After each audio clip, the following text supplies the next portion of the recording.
going on, guys? Hey everyone. This is yeah, a well overdue catch up, just to give you a bit of a sort of a lengthier update on how we're going 1 month and in brackets 6 weeks. Yeah, 6 to 7 weeks. 7 weeks into living life on the road, travel, how we're handling it, how we're handling the dog on the road and having a toddler on the road. Yeah, just being completely transparent. That's the right word. With everything, because you know, I feel like sometimes you watch some of these online videos and it looks all fine and dandy, but there are times that are tough, and it's, I mean, in all honesty, it's no different to living at home and dealing with, you know, life things. Yeah, correct, yeah. But yeah, we just wanted to be completely transparent with it, and I guess, yeah, let you know how we're going. So we've been, yeah, on the road for 6 or 7 weeks now, traveling all over the state of South Australia. Yep. Spread out over caravan parks, showgrounds, free camps, donation camps. We've had a little bit of a dabble in each area there, and we're loving it. Like, the bottom line is, we love this lifestyle. We believe this lifestyle fits us. Yeah, 100%. Suits us to a T. You know, it's not always go, go, go. When you've got a toddler who has a 2-hour nap each day, you know, you've got a couple hours to chill every day, and then, you know, the weather's not always great. Like, it's and not. And then even that, sometimes she just needs a break as well. She just needs a rest. Like, we can't do stuff every waking minute with her. So I guess we're lucky in the way it shows us to slow down. You don't need to be doing stuff all the time. Obviously doing stuff is great and fun and whatever, but taking the time to chill and work on our hobbies and stuff like that is definitely beneficial in a lot of ways as well, I think. Yeah, I agree. But I think that's what we're going to make clear. There's a lot of chill time to this lifestyle. Yeah, so you've got time to, like Kayla said, take up a hobby. Try something new. Kayla's writing a novel at the moment. I've sort of been slowly teaching myself how to play guitar, social media, and then just for both of us now, because I've got my author page, and you, like, we both work on JDI, so we're just sort of, there's always a little something to do. You're just doing it at your pace without the stresses of like life being attached to a mortgage or a home with bills that you need to pay. We obviously, if you know our story, sold everything, so we're, again, transparent. It's going to be like the word of us, or the word I use a lot. You know, we're debt free. Should have been our transparent journey. Yeah, we're debt free, so we're not having to worry too much about that. Yes, we don't have a house to go back to, but that was our choice. We wanted to do that. We don't regret it. No, still, definitely not. At this point, we still don't regret it. And that works for us. That works for us, you know. Not having overheads that we need to worry about on the road. We literally, obviously, we have phones, internet, some sort of streaming platforms that we pay for. Like Netflix and stuff. Yeah, but that's just the norm, right? So yeah, so we try and live it as debt free as possible and balance it out, as I said, between free camps and paid camping. As to living in a confined space, like, Kayla and I came from a hobby farm that was quite, like, eight minutes away from its nearest town, and 8 minutes in the country is, like, you know, 15 k's or whatever. So we sort of had our own little space anyway. Don't get me wrong, we're still getting used to moving around in a small space, especially with a toddler, a dog, and yeah, like if you're cooking dinner or doing something in the kitchen and I'm trying to get something for Harper, like just learning how to maneuver around each other. But I 100% think we've already gotten better at that. Yeah. So I say transparent is going to be the word of the day, but I'll also add to that, communication is a huge word. Just adding to your lifestyle, you should be doing this anyway in a relationship, but just communicate like quite regularly. So we've always thought we've had really good communication anyways. It's been one of our strong points throughout our lives, but I think in this sort of space as well, it becomes even more important, in particular with just little things as well, like moving around in the van, not getting in each other's way, stuff like that. So and then on the small spaces, you're gonna have tiffs, you're gonna have arguments, and in a confined space, for some people that will be magnified, but again, it comes down to communication. You just got to talk through it, and a lot of the times I think that small space magnifies the stupidest little things that it shouldn't really be even a thing. Like, do you know what I mean? Like, so that's where we try and look at, don't sweat the small stuff, like those little things we try not to turn into big things. It's definitely something we're working on. And it's not always easy either. Nah, but definitely there's times when it's like, wow, we think it's tough because, you know, you're in these little arguments over the smallest shit. I guess sometimes. The worst of it is, I know the van's in a small space, but when you have a tiff or a disagreement in the car driving from A to B, that's probably tougher, because you do have nowhere to go. So that's kind of where we've sort of learnt timeouts, or we put on an audiobook or whatever else has helped us. Oh, definitely. And at least in the van, like people say you have nowhere to go. Well, one can go for a walk, one can go for a drive, one can sit outside, one can sit inside, or even just sitting inside together but doing your own thing. So on our phones, or one of us working on the laptop. That's sometimes all the space you need, you know, just a break. So yeah, just communication, and keeping that up, because at the end of the day, I was chatting with someone about this the other day, like, look at the lifestyle we're living. Like, we're the luckiest, I think we're the luckiest people in the world, you know, like. Well, I'm sure there's lots of people that think that, but oh, definitely, I know it's cliche, but we definitely feel being able to do this, but it doesn't stop anyone. Like, anyone can do this. It's not easy, and you know, we probably could have done it earlier if we'd done it earlier, but we sort of wanted to be in a certain, I guess a lot of people, a certain situation before you take the leap. But you don't necessarily need to. Like, we've seen so many people, like people traveling around in swags or just a rooftop tent, or you know, just a camper van. Like, people are doing it with whatever. Yeah, and I guess that comes down to what we're all about, just doing it, you know, just getting out there and doing it. And it is as simple as that. You know, we make up all the excuses in the world why we can't actually do something, whether it be a mortgage or a lease or this or that, you know, and sometimes it does take those little stepping stones to get to that step where I'm saying, all right, I'm doing it. But start those stepping stones, get it done. Yeah. Anyway, we won't go too much in a tangent about us. No. So then we'll talk a little bit about living on the road with a toddler in a van. Yeah.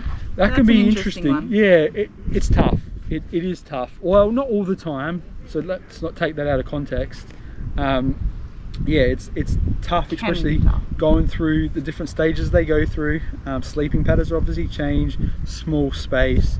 Yeah, there's definitely times when you're not sure what's going on, but remember, we're first-time parents as well. So first-time parents doing it on the road, it's been a learning curve. Like I said, sometimes I think you don't realise, like I said, she just needs chill time. Like, she just needs to veg out for a little bit, colour and play with toys, rather than going out to the beach and doing stuff. She's only a little person, and she's only a little person. Yeah, like we've noticed since we've been here, obviously we've been doing a lot more the last 2 or 3 days at this location, every day and morning and afternoon.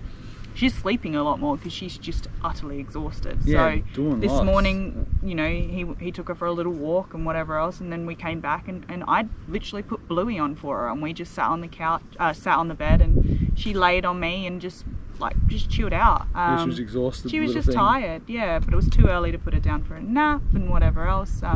I guess the toughest thing about a toddler is toddler and dog, as well as the social side of things for us. Like if she's napping and whatever else, I feel like I can't leave the van, in particular in locations like this, so I don't get to go meet people as much. But I think we'll get better at that, and as she gets older, she's obviously going to be awake more and stuff as well. So yeah, especially because she's very mummy clingy. Like at the moment, yeah, it's all right. Like when I can take her away, like down the beach and that, she's fine. But then, as soon as mum's back, and it's a normal. It's normal for toddlers, you know. That's their comfort. Their little comfort area is mum. Like that's where they let it all out. And she's still adapting as well, I think. Yeah, definitely. She's handled it like a pro, and don't get me wrong, most of the time she's actually really good. She just has, she's coming up 20 months, just over 20 months now, so she's coming up to 2 years. So, you know, everyone says terrible twos. She's gonna have more tantrums and whatever else, and we're just learning how to sort of manage that. Toilet training, something we're going to be starting very soon. I'm very nervous about how on earth am I going to do that on the road, so that's going to be an interesting topic I'll touch on later once I've tried it a little bit, because you're not just sitting around all the time, so sort of take her to the toilet every 2 hours and whatever else. So that's going to be a fun ride. Yeah. But yeah, the tough thing is the toddler and dog, I guess, together. Sometimes she's a toddler, Loba's a dog. She gets in her face a lot, like she won't listen to leave her alone, so Loba gets annoyed, and then or Harper gets upset when we don't let her go to Loba, and that's a little bit tougher, because we want them both to have their own space as well. So that's a good segue into Loba on the road. So it's interesting, we always wondered how she was going to handle this, because she went from having 2.5 acres of her own space, like she was like completely fenced in to a degree on 2.5 acres, could go wherever she wanted to, and yeah, had the freedom for that. And then obviously going onto the road, especially when we're staying at like caravan parks, she's got to be on lead all the time, or any campsites that she needs to be on lead. And then when we're even at free camps, you know, you don't really want to run around willy-nilly. These flies are bloody annoying at the moment. You know, she's restrained to a lead. We've got a long lead that we have for her, and she's done really well. I think the lead's not been an issue for her, to be honest. She's handled being on the lead well. When she's off lead, like in a place like this where she can be, because she's so used to 2.5 acres, she wanders a little bit. Yeah. So it's kind of hard to keep her. She doesn't have that freedom. Like she's generally like a pretty well trained dog. It's just because she has been on free rein for a while. Yeah. It's just it's retraining almost. So one of the little things that she's picked up is she's becoming quite protective, I guess, of us. So the van is her home. So when she's on a lead or to the van, anyone that drives past or walk past us, she'll let off a little bark. Which is good most of the time, but she is barking at cars that are meters away and driving not coming down the road towards us. She'll bark at them. But I will just quickly say, she's not a continuous barker. She'll bark a couple of times and then that's it, she'll stop. So she's not like you, and she won't, I don't know, it's weird, she doesn't do it at night time, obviously, unless someone walked past the van or she sees them. It's because I think when she sees someone, which is good when you're, it's definitely good when you're off-grid camping, and you know, that little bit of extra security. But interesting enough though, at caravan parks she seems to bark less. I think that's because there's more happening. Constant, it's all the time people are walking past and dogs coming past, you know, vans, cars. Whereas a camp like this, there's, you know, 4 or 5 other sites, people come and go. She seems to be barking more here, and I think it's because it's less often that people are walking past. So yeah, I think she's still obviously confused a little bit and trying to learn this new lifestyle as well. We haven't felt like we've been restricted too much with her. No, not really. Like there's every now and then you'd be like, oh, it'd be nice to go to the pub for a dinner, or but we're trying to budget anyway, so we are, but helps in that you way. know, the odd dinner every now and then wouldn't be too bad. But so some places are dog friendly, and that's fine. You can sit out on the balcony or out the front with the dog and have a meal. But yeah, it's restricted. Probably not at the moment, not too much. I guess the only thing is, like, when we go for walks along the beach and stuff, obviously having that extra one to watch. You've got the toddler and then you've got the dog, so we're both kind of always constantly watching him. You can relax, but you can't quite fully relax because you're constantly chasing or interacting with one. Correct. So yeah, that is just part of having a dog and a toddler, though. What else was I going to say? Financially, obviously we've got a budget that we're trying to work towards. We feel like we've done pretty good so far. We're still going to the shop quite a bit though, so we need to learn how to stock up a little bit better. It's just learning what to stock up on. Like, we'll get one block of cheese, right? But we go through quite a lot of cheese, so it's like maybe we should be getting 2, but then you obviously got space and weight you need to think about as well. The distance between towns where there's shops and stuff, so that's something we're definitely, now that we're more further away to larger towns, is becoming a little bit more apparent. And obviously we're going to be heading to the Nullarbor soon. Yeah, so I think that's definitely something that people kept saying, to sort of, you know, your drinking water and whatnot, you know, how expensive it is, even filling up your gas bottles and stuff, like how more expensive it gets. People keep talking about diesel, how expensive it gets, but that's something we kind of have already budgeted for anyway. Diesel we're really happy with. So we've got a long range fuel tank. How many litres?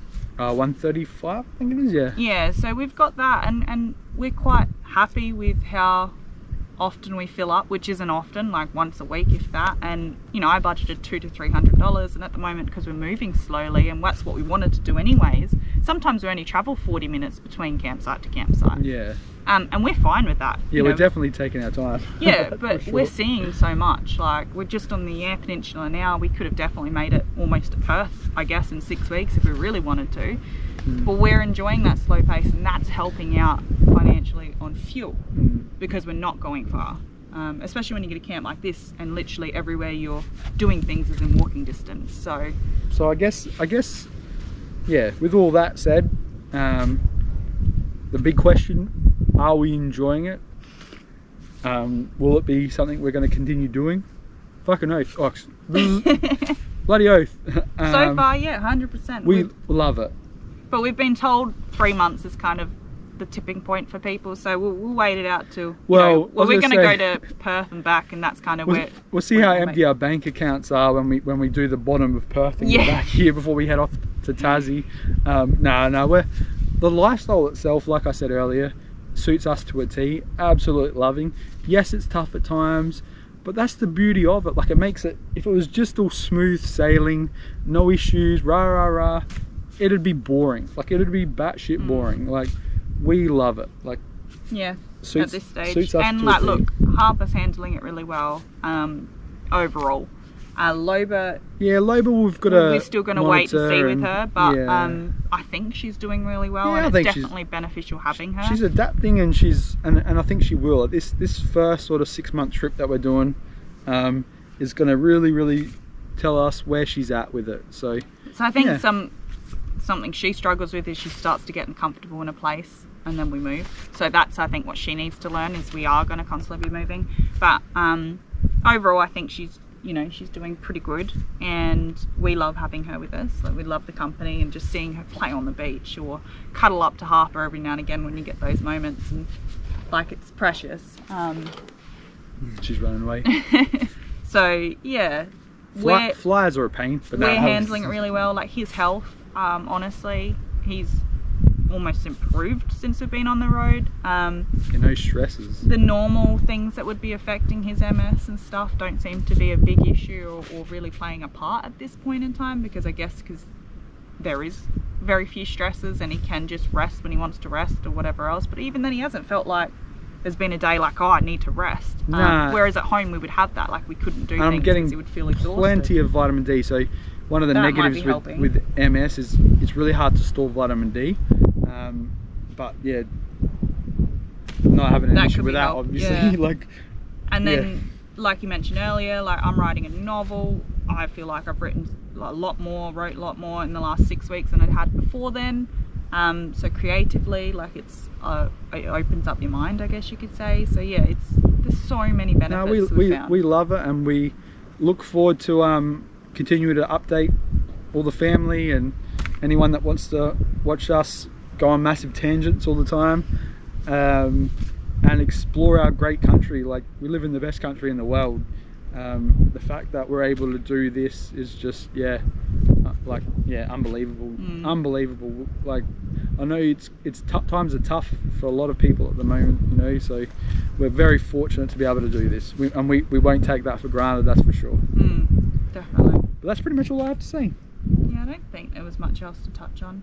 If there is, we'll put it in. We haven't had, I guess, one thing to touch on is there's been any issues with the caravan and car? No. Touch wood, no. We've been down some corrugated roads. Oh, the last couple we went down were rough as, and we lost. So the plug in the sink is one of those plunge plugs, and the little bolt thing came out of that. So, and that's in the grey water tank somewhere. Yeah, we'll hopefully try and find that. So I'll probably get that out. Well, hopefully it comes out. Yeah. But yeah, so I've fixed that. That's about it, really. Well, it's like little things, yeah, but overall the van's holding up really well. The car's been holding up really well. Touch wood.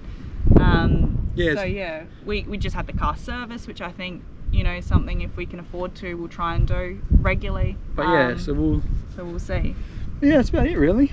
Yeah, I think so. All right, we won't guys. dribble on too much longer. No, I think that's almost 25 minutes of us dribbling. But if you have any questions, ask them. Yeah, definitely. And we can answer them, you know, through a Facebook post or something like that, or another video. Like, we Facebook, want to YouTube, know what people want to know. And again, even like for family, like as well, just, you know, ask, like, yeah, if we don't speak to you directly. Are we showing enough of Harper's adventures or our adventures, or, you know, do you want more of something? Like, let us know. Because at the end of the day, we really are doing it for family. We've got a lot of family watching all this stuff. So yeah, and you know, if anyone else can see some sort of I don't know, relevance to their journey or what they're about to do, yeah, like they're interested in, because we're new at it too, so, you know, even advice, by all means, fire away. But yeah, all right guys, thank you for watching. Yeah, you know, if you are new, hit the like and subscribe button, all that jargon. And yeah, Facebook, Insta, see some updates there as well. Yeah, easy. All right guys, thanks, Phil. Thank you. Bye.